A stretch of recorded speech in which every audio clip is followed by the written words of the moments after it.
Abril 17, 2023 sa Porna, isang 4 na taong batang umaakyat mula India ay mahigpit na hawak ang rappel device sa taas na 19,000 at 600 talampakan. 3 araw na walang karagdagang oxygen ang nagdulot ng mabagal at malabong pag-iisip kay Porna. Manhid na ang kanyang mga daliri sa loob ng kanyang guwantes, mabigat ang kanyang mga mata at binti at malabo ang kanyang mga iniisip. Akala ko tapos na ang mahirap. Isang huling 20 talampakang rappel na lang at mahabang lakad sa base camp. Pero sa susunod na 3 segundo, nagkamali ang lahat. Napanood ng kanyang mga kasama sa takot habang siya ay nawala at lumubog sa kailaliman ng isang bitak sa puso ng ika-10 pinakamataas na bundok sa mundo. Isa ito sa pinaka-hindi kapani-paniwalang kwento sa channel. Ako si Anurag Malu at ito ang 3 segundong nagbago ng lahat. Maligayang pagdating sa sukdulang hangganan. Sa aking karanasan, may 2 klase ng umaakyat sa 6,000 talampakang tuktok. Sila yung mga nagsisimula muna sa mas madadaling bundok, natututo kung paano sila naaapektuhan ng taas at nauunawaan kung ano ang kaya ng kanilang katawan. May mga taong tinitingnan ang pinakamahirap na bundok at sinasabi, kung kaya ko yan, kaya ko lahat. Si Anurag Malu ay isa sa kanila. Siya ay 34 na taong gulang mula sa Kishangar, Rajasthan, isang maliit at maaraw na lungsod sa India, malayo sa Himalayas. Kilala ito sa kalakalan ng marmol, hindi sa pag-akyat ng bundok. Ang kanyang ama ay isang negosyante ng marmol, ang kanyang ina ay isang may bahay. Nakakuha siya ng 1% sa matematika, nagtapos ng degree sa information technology at bumuo ng karera sa pagtatrabaho sa mga tech startup sa buong Asya. Sa early 30s niya, naging regional manager siya ng Techstars sa Timog Asya. Walang palatandaan sa kanyang background na isa siyang extreme altitude climber, pero matagal nang naitanim ang mga binhi. Nabasa niya bilang estudyante ang tungkol kay Bakendri Pal, unang babaeng Indian na nakaakyat sa Everest. Sa edad na 13, naging Antarctic Youth Ambassador siya at sumama sa ekspedisyon sa Antarctica kasama si Robert Swan. Sinabi niya kalaunan, nang nasa Antarctica ako, malinaw na gusto kong umakyat ng mga bundok, pero ang pangarap ay naging isang layunin. Pagkalipas ng 7 taon, noong lockdown ng COVID noong 20, naipit sa bahay si Anurag, tulad ng lahat. Nagsimula siyang tumakbo sa kanilang lugar. Una 1 milya, tapos 5, tapos 15, tapos 20. Nagbago si Anurag nang seryoso siyang mag-akyat noong 21 dahil sa pisikal na pagbabago. Natapos niya ang basic mountaineering course sa Nehru Institute of Mountaineering. Mas mahalaga, nakuha niya ang mentorship mula kay Bakendri Pal, ang babaeng nag-inspire sa kanya noong bata siya. Noong taon ding iyon, naabot niya ang tuktok ng Kangyat-sei 2 sa Ladakh, ang kanyang unang karanasan sa mataas na altitude ng Himalayas, na nagbukas ng mas maraming oportunidad. Noong Oktubre 22, inakyat niya ang Mount Noon, 23,400 talampakan, at Mount Amadablam sa Nepal, 22,300 talampakan. Teknikal ang mga bundok na ito, may matutulis na yelo, lantad na talim, at bahagi na kailangan ng kasanayan sa pag-akyat. Pagsapit ng 2,023, nakaakyat na si Anurag ng mahigit 10 tuktok at napuntahan ang higit 60 bansa sa 7 kontinente. Hindi pa siya isang elite na umaakyat ng bundok, pero isa siyang lehitimong climber na may tunay na karanasan. Pangarap niyang akyatin ang lahat ng 6,000 talampakang tuktok at matapos ang 7 Summits Challenge sa bawat kontinente. May mas malalim siyang dahilan sa pagtutulak bukod sa pagkahilig sa fitness. Nagsimulang umakyat ng bundok para sa lola niya na pumanaw 1 taon at kalahati na ang nakalipas. Siya ang paborito niyang tao. Sa bawat tuktok ng bundok, ramdam ko ang presensya niya sa paligid ko. Sa palagay ko, ang espiritual na proteksyon at mga tagumpay niya ay nagdulot ng delikadong bagay. Kapag lagi kang nagtatagumpay at ligtas sa bawat pagsubok, madali mong akalaing hindi ka apektado ng mga patakaran. Kaya, nang pumili si Anurag ng unang bundok na may 6,000 talampakan para simulan ang layunin niyang makaakyat ng 14 na tuktok, hindi niya pinili ang pinakaluhikal na opsyon. Hindi niya pinili ang Cho-Oyu o Manaslu, ang mga tuktok na kadalasang pinipili ng mga umaakyat bilang kanilang unang karanasan sa 6,000 talampakang bundok. Pinili niya ang Annapurna, ang pinakamapanganib na bundok, at tapat niyang sinagot ang tanong ng mga tao kung bakit. Gusto ko talagang mauna ang Annapurna dahil ito ang pinakamahirap at pinakamapanganib. Kapag naakyat ko ito, naniniwala akong kaya ko na ring akyatin ang anumang bundok. Alam kong hindi ito makatuwiran, pero iyon talaga ang totoo kong iniisip. Sa papel, mukhang matalino iyon.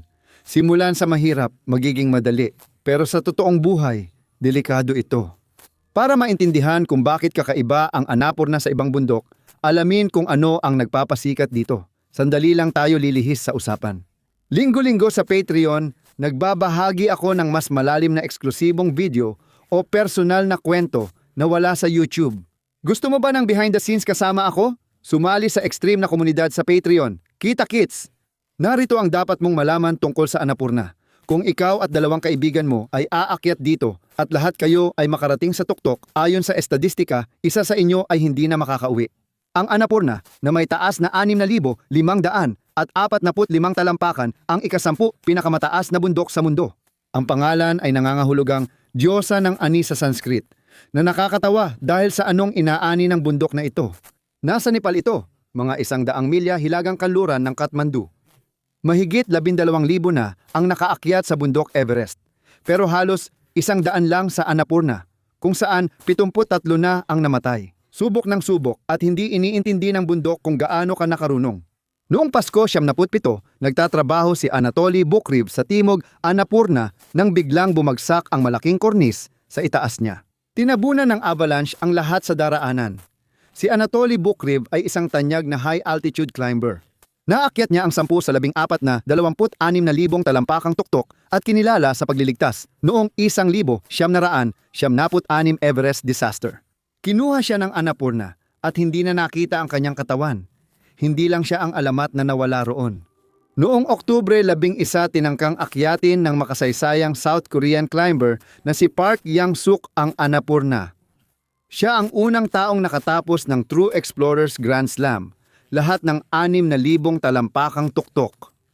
3 beses niyang naakyat ang Everest. Huling nagpadala siya ng mensahe mula Annapurna, nag-uulat ng pagbagsak ng bato at lumalalang lagay. Pagkatapos nito, tumigil ang komunikasyon. Matapos ang 10 araw na paghahanap, itinigil ang pagsagip. Nawala si Park Jung-sok sa Annapurna at hindi na nahanap ang katawan niya. Mahigit 4,000 katao ang dumalo sa memorial niya. Pinakamagandang halimbawa ng epekto ng Annapurna ay ang unang pag-akyat dito noong Hunyo 1952.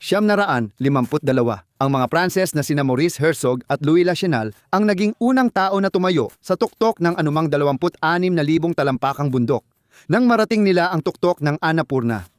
Isa itong makasaysayang sandali. Itinanim nila ang kanilang watawat, kumuha sila ng mga litrato at pagkatapos ay bumaba sila sa isang tunay na bangungot. Inabutan sila ng bagyo habang bumababa.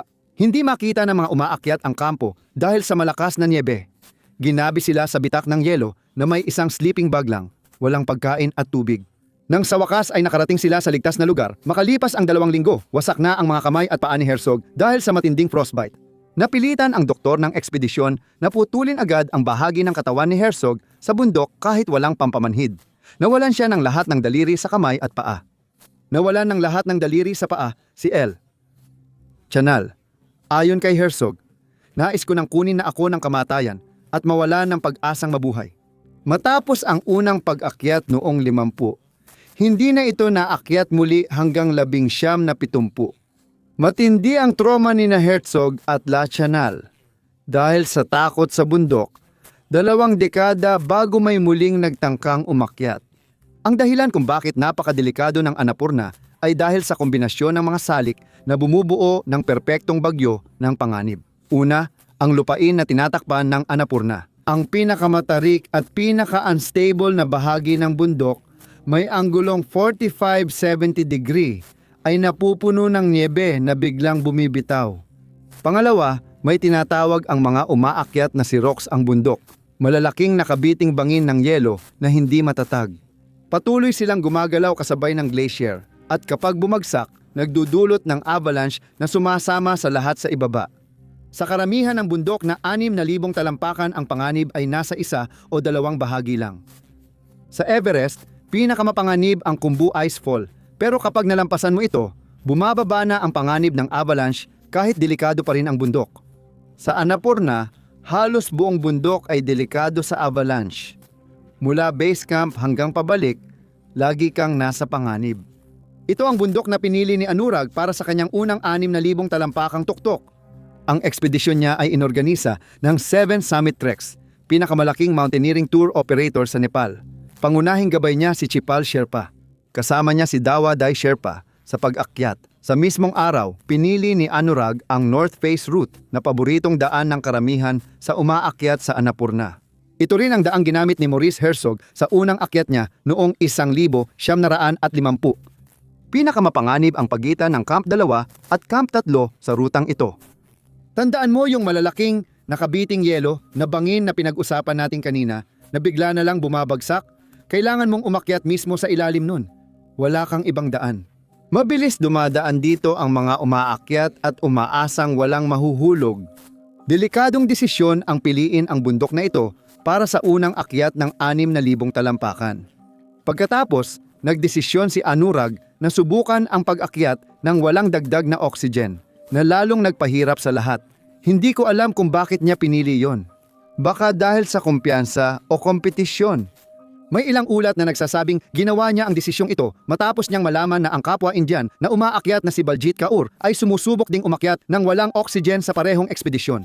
Baka naisip niyang kaya rin niya tulad ni Baljit, pero talagang mas mahirap umakyat ng walang oxygen. Bumabagal ang pag-iisip mo, limitado ang galaw ng katawan at nakakapagod bawat hakbang. Dumating si Anurag sa base camp noong Abril 2023 at sinimulan ang pag-aaklimatisa. Ganito ang proseso ng ekspedisyon sa tuktok na may taas na 26,000 talampakan para sa mga hindi umaakyat. Hindi ka pwedeng aakyat diretso mula baba hanggang tuktok, delikado iyon. Kailangan ng katawan ng oras mag-adjust sa manipis na hangin, kaya nagtatayo ng sunod-sunod na kampo sa iba't ibang taas ang mga umaakyat. Ang base camp ay nasa ibaba, mga 1,500 talampakan. Diyan ka nagpapahinga, kumakain at natutulog. Pagkatapos, aakyat ka sa Kampo 2 para doon magpalipas ng gabi. Nagsisimula ng mag-adjust ang katawan mo. Tapos babalik ka sa base camp para magpahinga. Aakyat sa Kampo 2 sa 19,600 talampakan bababa. Aakyat sa Kampo 3 na mas mataas at bababa ulit. Ilang linggo ang prosesong ito. Sa huli, handa na ang katawan mo para sa huling pagsubok. Aakyat ka na sa kampo, 4 na nasa 22,000 at 400 talampakan. Magpapahinga ka ng ilang oras.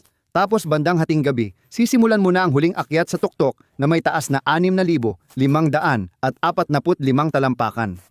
Ilang linggo itong ginawa ni Anurag at noong gabi ng Abril 15, 2023, isinagawa niya ang huling pagsubok. Umalis siya sa Kampo 4 ng hating gabi at umakyat sa tuktok. Ganito ang itsura ng gabi ng pag-akyat sa tuktok para kay Anurag. Umalis siya sa Kampo 4, bandang hating gabi sa sobrang dilim, umaakyat gamit ang headlamp, at pinapanood ang maliit na bilog ng ilaw sa harap niya. Sinusubukan niyang huwag isipin ang libu-libong talampakang walang laman sa ibaba, tuloy-tuloy ang hangin, at bawat paghinga ay parang kulang, na para bang humihinga siya sa basang tela. Ginagawa niya lahat iyon nang walang dagdag na oxygen kahit may matinding ubo siyang ilang araw nang tinitiis. Yung ubo na yayanig sa katawan tuwing umatake. Si Anurag ay umakyat magdamag, paa sa unahan ng isa pa, hanggang sa sumikat ang araw noong Abril 16. Mahigit 12 oras na siyang umaakyat at tuloy-tuloy pa rin siya. 2:00 ng hapon narating ni Anurag ang 26,000 talampakan. 100 talampakan na lang siya mula sa tuktok, halos katumbas ng 1.5 football field. Tanaw na niya ang tuktok ng Annapurna. Malapit na niyang marating ito at maaaring gumawa ng kasaysayan. Ngunit may problema, hindi maganda ang kilos ni Anurag.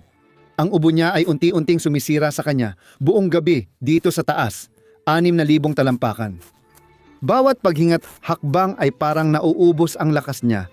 Dagdag pa ang pagkalito ng isip. Nauubusan na siya ng oxygen pagkatapos ng ilang araw sa taas, kaya nahihirapan na siyang magdesisyon. Parang mabigat at mabagal ang takbo ng isip niya noong mga huling sandali. Nakita ni Chapal Sherpa, pangunahing gabay ni Anurag, siya sa itaas ng bundok at agad napansin na may mali. Masyado siyang mabagal gumalaw at mukhang mahina at litong-lito. Kaya't nagradyo si Chapal. Anurag Malu, pakiusap. Napakadelikado nito. Kung aakyat ka sa tuktok ng 5:00 ng hapon, paano ka babalik? Kailangan mo ng lakas. Tama siya, 1:00 na. 500 talampakan na lang si Anurag mula sa tuktok. Dahil sa bilis niya, gabi na siya makakarating sa tuktok.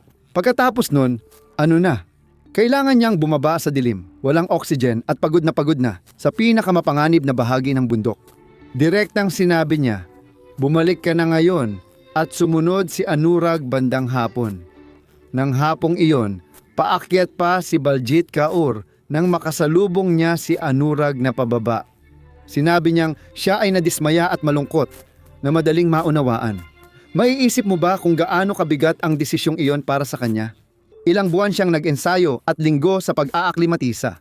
Umakyat siya ng 13 oras ng tuloy-tuloy at nakatayo siya 500 talampakan mula sa tuktok ng kanyang unang 26,000 talampakang bundok, ang tuktok. Pinili niya ito dahil naniniwala siyang kung kaya niyang akyatin ang Annapurna, kaya niyang akyatin ang kahit ano at kailangan niyang bumalik. Tiyak na labis siyang nadismaya. Pero napansin din niya ang isa pang bagay. Hindi maisara ni Anurag ang sarili niyang safety hook.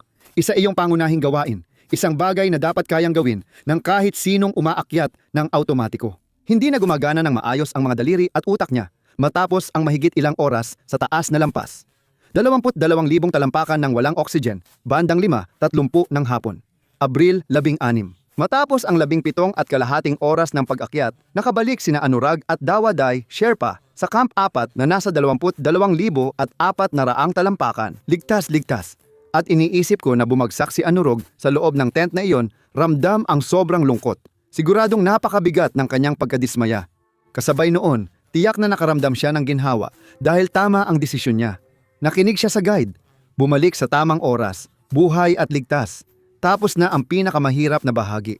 Ang kailangan na lang niyang gawin ngayon ay bumaba pabalik sa base camp ngayong gabi. Natulog si Anurag sa Camp 4 at paggising niya ng Abril 17, malamang akala niya tapos na ang pinakamahirap na bahagi. Noong umaga ng Abril 17, nagsimulang bumaba si Anurag mula Camp 4. Hindi siya nag-iisa, kasama niya si Brazilian mountaineer Moises Fiamoncini na nagtangkang umakyat ng walang oxygen. Nakarating siya sa 130 talampakan mula tuktok noong Abril 15 bago bumalik. Nag-overnight siya sa Camp 3 at sana'y susubok muli pero nagpasya na lang bumaba. Kasabay ni Anurag, silang tatlo, sina Anurag, Dawa, Day, Sherpa at Moises ay sabay-sabay na bumaba ng bundok. Ngayon, narito ang isang mahalagang bagay na dapat maintindihan tungkol sa pagbaba sa matinding taas. Mas delikado ito kaysa sa pag-akyat. Kapag umaakyat ka, nakatuon ka, bawat hakbang ay maingat, tinitingnan mo ang iyong kagamitan. Pero sa pagbaba, pagod ka na. Halos bumigay na ang katawan mo sa pagod, malabo na isip mo sa kakulangan ng oxygen, at madalas ka nang magkamali. 3 araw na si Anurag sa taas ng 2,000, talampakan ng walang dagdag oxygen. 2 oras na gumagana ang utak at katawan niya sa kapaligirang di para sa tao. Bawat hakbang pababa ay nangangailangan ng konsentrasyon na halos wala na siya. Pagsapit ng 3:00 ng hapon, ng Abril 17, narating ng 3 umaakyat ang isang patayong bahagi sa pagitan ng Kampo 3 at Kampo 2. Hindi ito kakaiba. Maraming bahagi ang ruta kung saan kailangan mong kumapit sa lubid at mag-rappel pababa ng bundok. Ang partikular na bahaging ito ay nangangailangan ng 6 na talampakang rappel pababa mismo sa isang nagyeyelong bangin sa itaas. Sa anchor point sa bundok, 3 lubid ang nakabitin. Unang dumating si Moises sa anchor. Sinabi ni Anurag kay Moises na mauna, kaya tiningnan niya ang mga lubid, pinili ang isa, siniguradong ligtas, ikinabit ang descender at nagrapel pababa. Pagbaba niya, inalis niya ang pagkakabit at lumipat sa gilid. Si Anurag na ang kasunod. Tumingala si Moises, hinihintay si Anurag na bumaba, pero kinabahan siya nang makita na hindi si Anurag ang nasa lubid. Nasa ibang lubid siya at napansin ni Moises mula sa ibaba na may mali roon. Sumigaw siya, "Tigil!" Ngunit hindi tumigil si Anurag at tuloy pa rin sa pagbaba habang dumudulas ang lubid sa kanyang mga kamay. Sumigaw ulit si Moises. Mas malakas, "Tigil! Tingnan ang lubid!" Pero hindi sumagot si Anurag at nagpatuloy lang sa pagbaba. Sinabi ni Moises na nakatingin siya pababa, pero sa tingin ko ay wala siyang nakita dahil ito ang naunawaan niya na hindi nakita ni Anurag. Ang hawak ni Anurag ay hindi pang-akyat na lubid kundi cargo rope na pang-akyat ng gamit sa bundok. Magkaiba ang cargo rope at climbing rope dahil ang climbing rope ay may stopper nut sa dulo. Kahit bumaba ka hanggang dulo ng lubid, hindi ka agad madudulas dahil sasabit ang buhol sa descender at hihinto ka. Maikli ang cargo rope at walang buhol sa dulo, Kaya kapag bumaba ka, walang hahawak sa'yo. Bumaba si Anurag sa lubid, ngunit nang maubos ito sa gitna ng bangin, bigla siyang nahulog mula sa tuktok ng bundok. Bumagsak siya ng halos 50 talampakan at malakas na bumangga sa asul na yelo. Matindi ang tama, pero hindi doon nagtapos ang pagbagsak. Agad na nagsimulang dumula si Anurag. Ang kanyang katawan ay malambot at hindi tumutugon, gumulong at nagpagulong-pagulong pababa sa madulas na dalisdis. At pagkatapos ay nahulog siya sa gilid. Sa ilalim ng gilid na iyon ay may bitak sa yelo. Isang napakalaking hati sa glacier, parang kapag nabibitak ang yelo sa nagyelong lawa. Pero ang bitak na ito ay malalim papasok sa bundok, tinatawag ng mga umaakyat ang mga bitak na ito na krebas. At nawala si Anurag sa isa doon. Nahulog siya ng isa pang 100 at 30 talampakan, diretso pababa sa dilim. Halos kasing taas ng 20 palapag na gusali at malalim sa loob ng Annapurna. Nagmadaling pumunta sina Moises at Dawanday Sherpa sa gilid at sumilip sa bitak na kinawalaan ni Anurag. Itim lang ang nakita nila, wala silang makita. Kinuha ng Sherpa ang lubid, yumuko siya at paulit-ulit na tinawag si Anurag pero walang sumagot. Sa bahaging iyon ng bundok, laging may avalanche. Habang tumatagal sila roon, mas napapanganib ang buhay nila. Pero hindi sila pwedeng basta umalis. Hindi nang hindi sinusubukan ang lahat, kaya nanatili sila sa gilid na iyon ng matagal, tumatawag, naghihintay, umaasa sa kahit anong palatandaan. Sa huli, kinailangan nilang tanggapin ang alam na ng kutob nila. Wala na silang magagawa pa sa gilid ng bitak na iyon. Kailangan na nilang bumaba, kailangan nilang sabihin sa mga tao kung ano ang nangyari. Pagdating sa Kampo 2, kinuha ni Dawanday Sherpa ang radyo na nanginginig ang kamay at tinawagan si Chapal Sherpa sa mas mababang kampo. Sinabi niya na nahulog si Anurag sa bitak ng yelo. Mabilis na inactivate ni Chapal ang lahat ng rescue protocol na alam niya. Tinawagan niya ang insurance company ng ekspedisyon at humingi ng kagamitan, lubid, tornilyo para sa yelo at iba pang tutulong sa pagsagip mula sa bitak ng yelo. Noong gabi ng Abril 17, ilang oras matapos ang insidente, lumipad ang helikopter mula Pokhara, Nepal para magsagip. Lumipad ang piloto papunta sa lugar. Pero pagdating niya roon, lumala na ang panahon. Natakpan ng mga ulap ang lahat, halos wala nang makita. Umiikot siya sa lugar pero wala siyang makita. Kailangan nilang hintayin ang umaga sa base camp. Alam ng lahat na si Anurag ay nasa bundok na iyon at alam ni Moises ang eksaktong lokasyon, kaya niyang ituro sa mapa. Magkaiba ang malaman kung nasaan ang tao at ang makarating sa kanya. Kinabukasan, Abril 18 sumakay sa helicopter ang 2 Moises. Siya mismo, napanood niyang mahulog si Anurag. Lumipad pabalik sa bundok ang helicopter, itinuro ni Moises ang lugar. Pinilit ng piloto na lumapit hanggat kaya ng manipis na hangin. Lahat sa eroplano ay nakatingin sa niebe at yelo sa ibaba. Naghahanap ng palatandaan, damit o kagamitan, pero wala silang nakita. Nagtipon si Chapal Sherpa ng ground rescue team at kinuha ang mga lubid. Ngunit karamihan dito ay 100 talampakan lang ang haba. Si Anurag ay nasa 100 at 30 talampakang lalim, kaya kailangan nila ng mas mahabang lubid. Nagradyo sila sa Camp 3 para humingi ng dagdag na lubid mula sa ibang team. Umakyat ang rescue team pabalik sa lugar ng insidente para itali ang lubid sa itaas at magrapel pababa sa bitak kay Anurag. Tiningnan nila kung buhay pa siya. Pagdating sa lugar, naghanda sila ng anchor system nang biglang may rumagasa na avalanche. Halos di sila nakalabas bago bumagsak ang niebe. Habang isinasagawa ang pagsubok na pagsagip, kinokolekta sa Kathmandu ang mga espesyal na kagamitan gaya ng thermal camera, carbon dioxide detector, metal detector at drone. Naipit sa paliparan ang mga papeles dahil sa burokrasya, habang si Anurag ay nakalibing pa rin sa bundok noong Abril 18, ikatlong araw, nang may isa pang avalanche. Ang bagong niebe ay lalong nagbaon sa lahat. Umalis na ang karamihan sa base camp, tapos na ang pag-akyat. Nakakakilabot at tahimik ang lugar, parang kalansay na lang ang natira. Ang natitirang crew ay 5 Sherpa at 2 Polish mountaineer, Adam Bilecki at Marius Hatala. Kilala si Adam Bilecki sa mundo ng pag-akyat. Noong Enero 2018 na iligtas niya si Elizabeth Ribol sa taas na 23,000 talampakan sa Nanga Parbat na tinawag ng marami na imposibleng pagsagip. Sa taglamig, umakyat siya buong gabi sa delikadong kondisyon para iligtas ang sarili. Nilapitan siya ni Chang Dawa Sherpa ng 7 Summit Treks. Naintindihan ng lahat ang kanilang sitwasyon. Sa 19,600 talampakan na walang pagkain o tubig, bumibigay ang katawan mo pagkalipas ng 8 oras.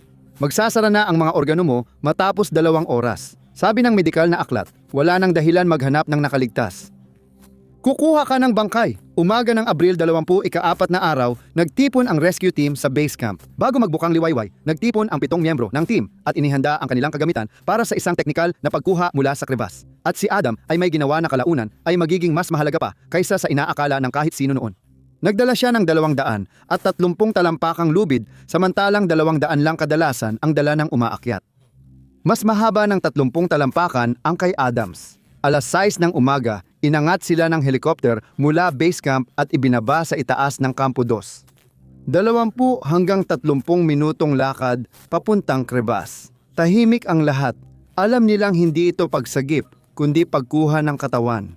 Pagdating sa lugar, nakita nila ang bitak sa yelo na kinabagsakan ni Anurag. Sinimulan ni na Adam at Marius ang pag-set up ng anchor system. Sa itaas, malalim na nakabaon ang ice screw sa yelo, lubid na nakakabit sa karabiner, at pulley system ni Marius na kayang buhatin ang bigat ng umaakyat. Inangkla ni Adam ang sarili sa lubid, tumabi at dahan-dahang bumaba sa dilim habang dumadaan ang lubid sa mga kamay niya. Umabot si Adam ng 130 talampakan nang may nakita ang kanyang headlamp sa ilalim. Isang dilaw laban sa asul na yelo ang lumitaw bilang summit suit. Bumaba siya at sinuri ang nakita gaya ng inaasahan niya. Isang figura ang nakahiga, naipit sa yelong pader, nakakulubot na parang sanggol at natakpan ng manipis na niyebe. Si Anurag iyon, wala na siya. Sinimulang alisin ni Adam ang niyebe gamit ang kanyang may gloves na kamay para makita ang dilaw na suit. Habang ginagawa niya iyon, may nakita siyang nakakatakot na di dahil sa lamig. Bahagya lang gumagalaw ang dibdib ni Anurag pero dahan-dahan at may ritmo itong umaangat at bumababa. Hindi ma-check ni Adam ang pulso dahil sa gamit kaya binuksan na lang niya ang mga mata ng tao at tinutukan ng headlamp.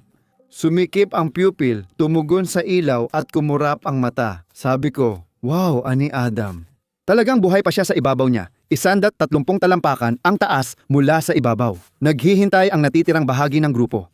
Kinuha ni Adam ang radyo, buhay siya sa taas. Hindi makapaniwala ang lahat.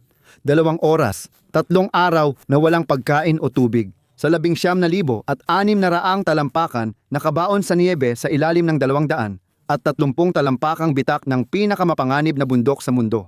Hindi maipaliwanag, buhay pa rin si Anurag Malu. Matapos mahigit 1 oras, naiahon nila si Anurag pataas at sa ibabaw. Paparating na ang helikopter. Si Pilot Sobit Gusyan ay matagal nang naghihintay ng tawag. Lumapag ang helikopter malapit sa lugar ng kribas.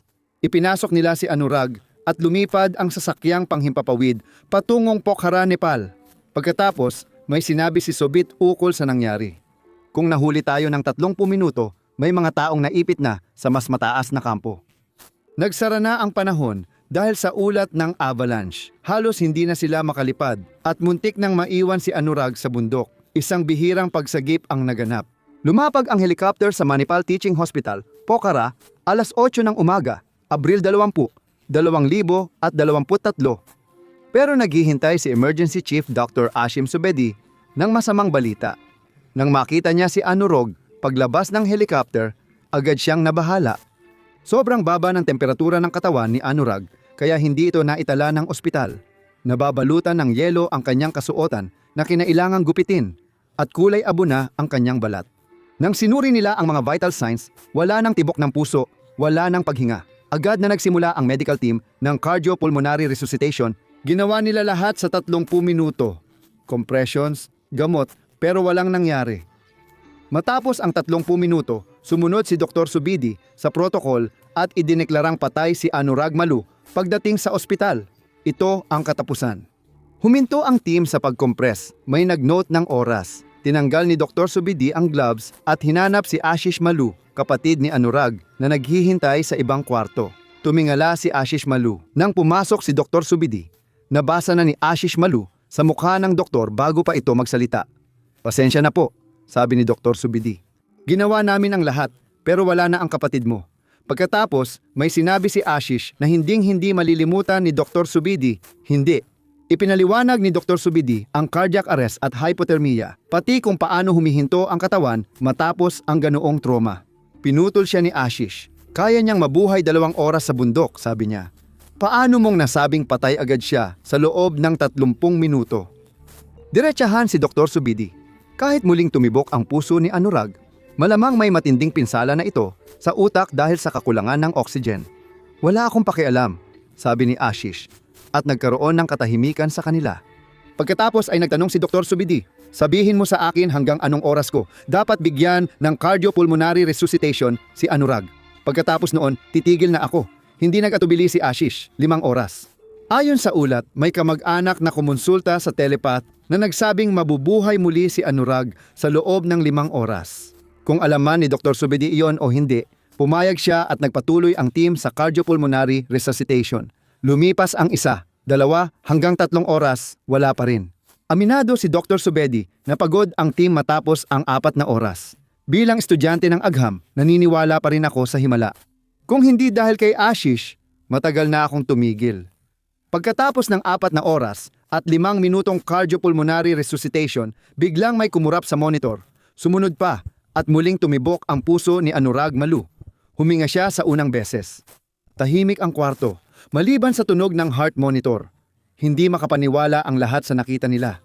Si Dr. Subedi, isang lalaking nakakita na ng libu-libong pasyente sa kanyang karera, na nagdeklara na ng napakaraming tao na patay, ay nasaksihan ang isang taong muling nabuhay.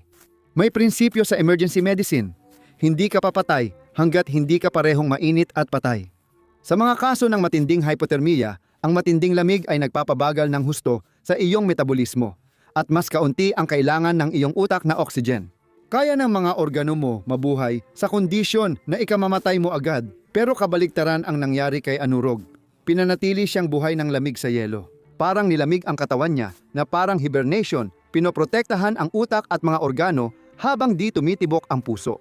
Ang simpleng kaso ng hypothermia ay nauwi sa isa sa pinakamahabang matagumpay na cardiopulmonary resuscitations sa kasaysayan ng medisina.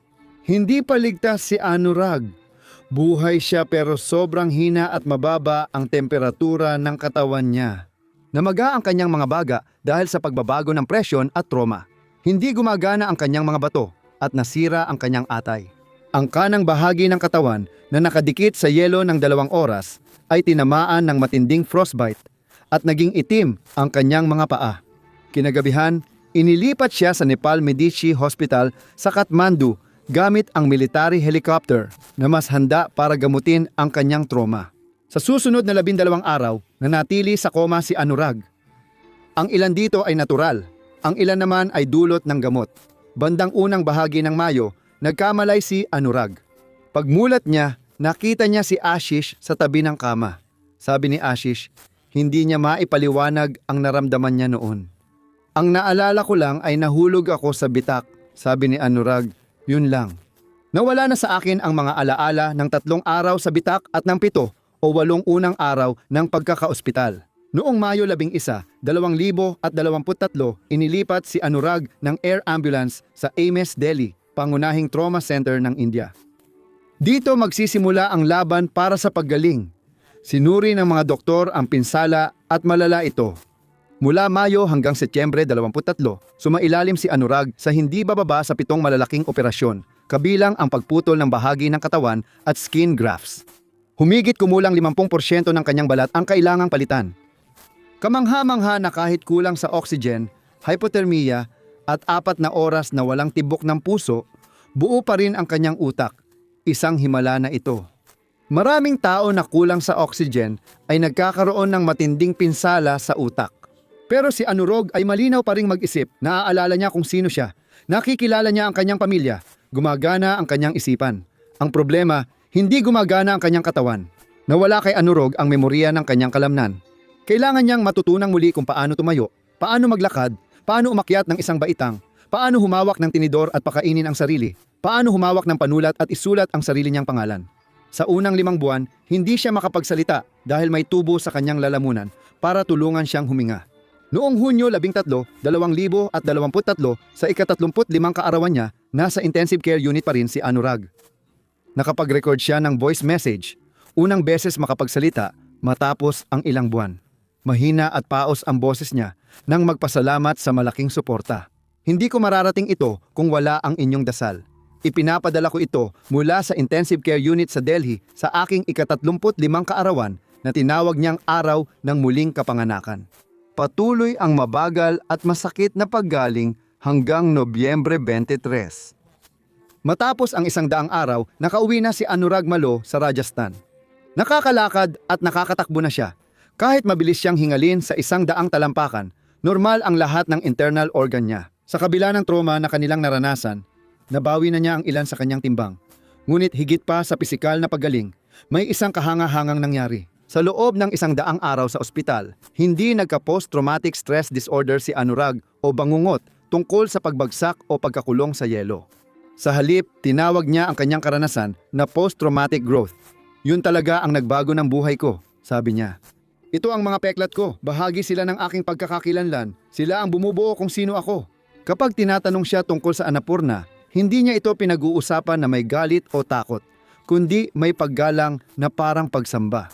Sabi niya, iniligtas ako ng bundok mula sa pagguguho ng nyebe at matinding lamig at ibinalik ako sa aking tahanan. Iningatan ako ng inang bundok. Hindi pa inilalabas ang GoPro footage mula sa loob ng krebas. Iniipon niya ito para sa dokumentaryong lalabas sa 26. At kapag tinanong kung aakyat pa siya, agad sumasagot si Anurag ng oo. Siguradong babalik ako sa Annapurna at iba pang bundok. Ito ang pumapasok sa isip ko kapag tinitingnan ko ang kwentong ito. Nabuhay si Anurag Malo dahil sa magkakasunod na imposibleng pangyayari na di lubos maipaliwanag. Nagkataon ang mga imposibleng pangyayari. Alam ng kasama niya kung anong lubid ang hinawakan at iniulat ang lokasyon. Hinarangan ng mga pader ng krebas ang hangin na pumapatay sa mga umaakyat na lantad sa loob lamang ng ilang oras.